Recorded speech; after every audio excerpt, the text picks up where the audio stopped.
I talk to people about the gamer audience, the first thing that comes to mind is their own childhood or what they think of a gamer, which is a young person, 17-year-old, in somebody's basement. And honestly, the gamer audience is average age 34. They have significant purchasing power. They are as diverse as the human race. And they are playing a lot of video games that aren't what you typically would think of that young people play. And so the biggest myth, is just understanding that the gamer audience is everybody. Right, so it's not a niche culture. It is pop culture.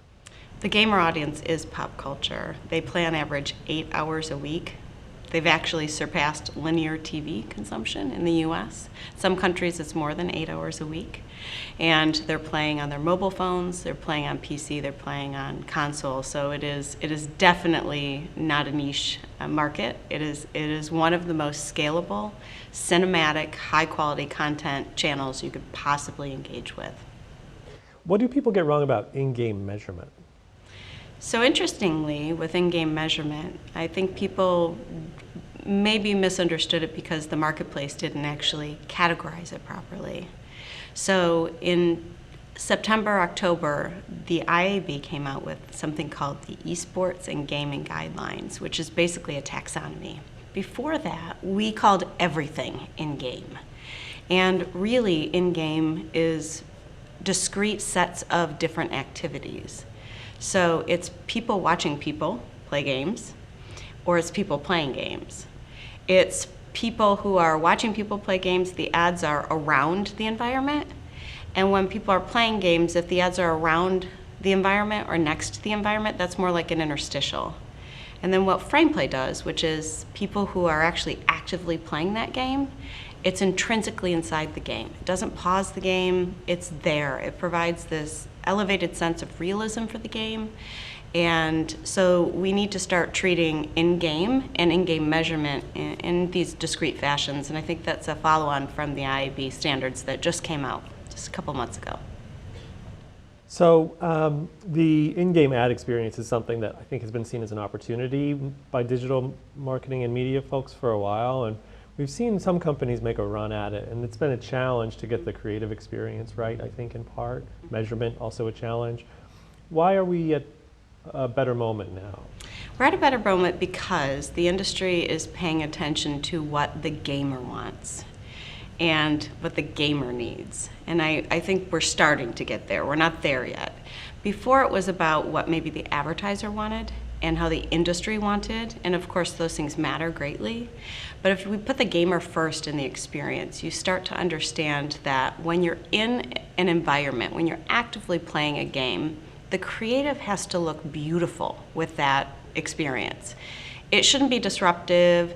It shouldn't be so out of the box that it really takes away from the actual experience of playing the game. So that's the first part. And I think people are ready for that now. The second part of the industry being ready is a lot of the other channels have matured.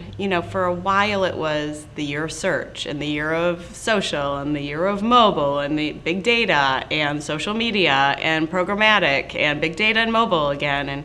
And now I think those industries, although have challenges, are a little more stable.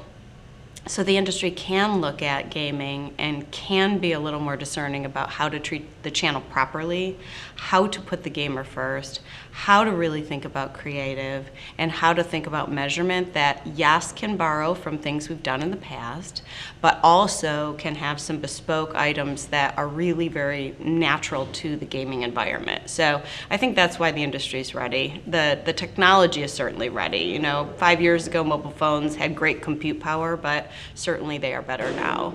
And that is the primary way people game, is on a mobile phone, followed of course by PC and console. So everybody's talking about CTV in this industry. You're talking about gaming. Do you think you're running into a white space that others might be missing right now? Yes. The one thing I like to tell people, super important, the words video game starts with the word video. It's a video. It's a game. People are streaming content, and they're actively engaging with that content. So in a way, it's similar to CTV, except for it's always lean forward, always. You can't multitask when you're actively playing a game. You can't fold laundry when you do that. So with CTV, you can do other things. You might be doing your email, etc. And so we do find white space there because we can prove much more attention, much more obviously active play because you have to be active in playing a game. But it is streaming. You're streaming a game. And that's the big thing people miss. It's a really important point.